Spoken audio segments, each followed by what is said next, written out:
We all know deep down that, yeah, sure, maybe the people in our lives would appreciate it if we were a little bit more grateful from time to time, but what's in it for us? In this video, I'm gonna teach you how to use gratitude to change your perceptions, find new opportunities, feel happier and more fulfilled, all without really having to change anything. I'm going to teach you something a little bit counterintuitive, the secret, selfish, and also scientific reason to be more grateful even if you feel like you don't have a lot going for you in life. And it's a good kind of selfishness, one that benefits you but also the people around you. It'll be like opening your eyes to a whole new world. Shh, you want Disney to come after us? No. No. Alright, so sounds great, right? But where do we actually start? Well, to understand that, we need to talk about my car. Now you might say, Andrew, what on earth could your obnoxiously orange Subaru have to do with gratitude? But actually, that obnoxious orange is exactly the point. We need to get out of here.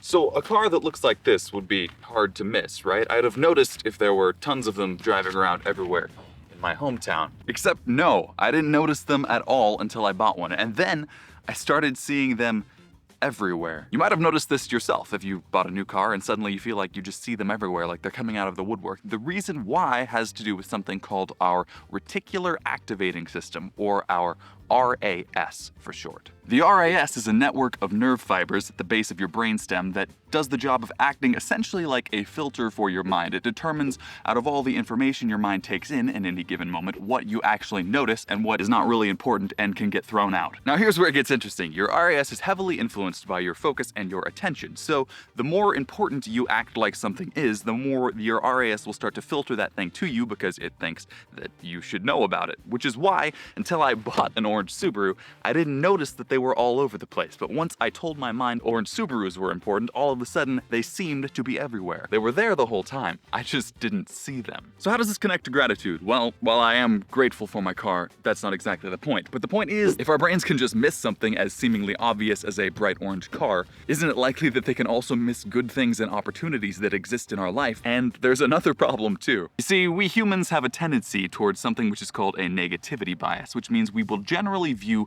negative experiences as more meaningful or more memorable than positive experiences. This of course makes sense from an evolutionary perspective. Good experiences are great and all, but the negative ones can kill you, which is kind of a setback to the gene pool. But most of us are not living in caves these days, so instead of just being a survival instinct that reminds us of that time our uncle got stepped on by a woolly mammoth, our negativity bias now has to contend with bad news from all over the world. Organizations that understand our brain's natural tendency to be drawn towards those negative things can suck us into the 24-hour news cycle of crime, conflict, and disaster. So instead of falling prey to saber-toothed tigers, we fall prey to advertising and media who know how to take advantage of our inherent negativity bias. And remember how our RAS works. The more we focus on something, the more we tell our minds that it is important, the more our minds will start to look for that thing. And if we're not careful, we can end up with our minds primed to see negative, depressing news as realistic and normal, and positive news as something that is unrealistic or unimportant. But, of course, the bad things aren't any more real than the good things. We're just hardwired to pay more attention to them, and that is the secret, selfish reason to practice gratitude. In fact, the less you feel like you have to be grateful for,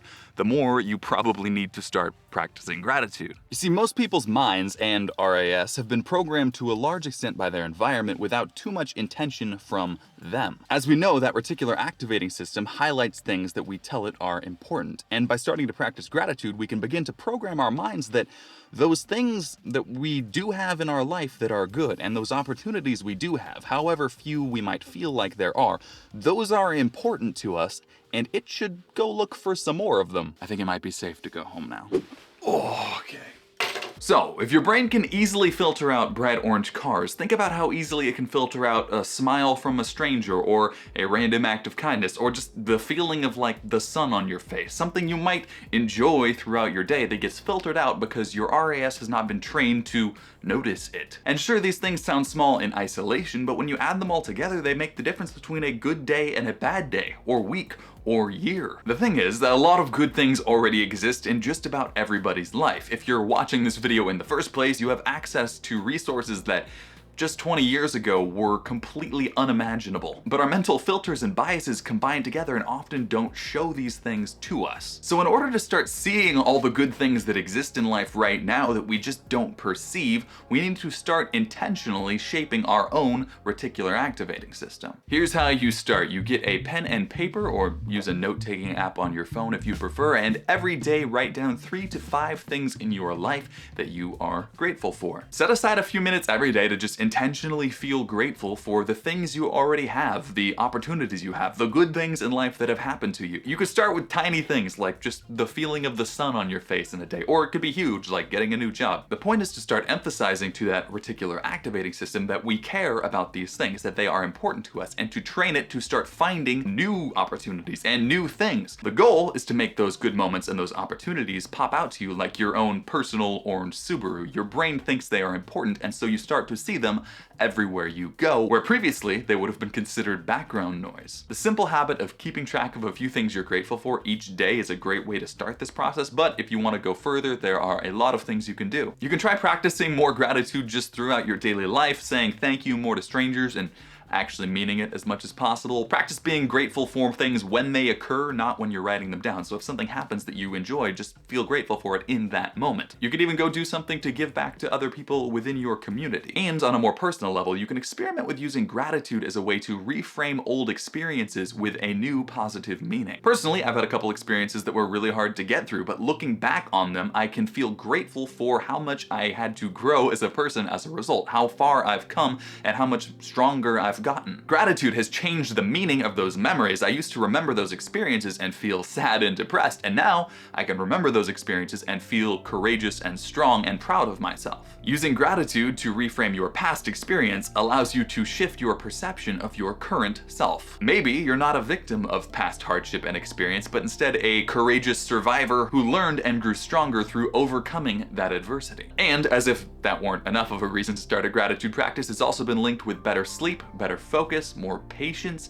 better self-esteem, and better relationships. And keep in mind, all of those benefits come without you having to really change anything in your life. You don't necessarily have to go out and chase new experiences to make your life better. You just have to change your perception to see the good that might already exist. And you might ask, now isn't this just tricking my brain into feeling happier? And kind of, yes. But that doesn't mean it's not real. After all of the reasons to be grateful already existed, and they're just as real as the bad things that we tend to focus on. The trick is just training our brains to see them and point them out to us instead of allowing our default programming to focus us on those negative things that our biases tend to draw us to. The modern world we live in loves to take advantage of our inherent negativity bias and our untrained RAS. But when we start to intentionally take time to focus on the good things, we start to shift our own perception. We start to train that reticular activating system to seek out more good things. Good things that already exist, but you don't see them until you do. Just like an orange Subaru. And that leads to more opportunity, more happiness, and more meaning in your life. If you'd like to create even more opportunity and new meaning in your life, but you're not entirely sure where to start, who is, you know? Then you need to check out this video right here where I show you how to create a step-by-step action plan which will act as a map to guide you from wherever in life you might be right now to achieving your dream goals and becoming the ideal version of yourself, and how you can start that process today. So check that out. Thanks for watching.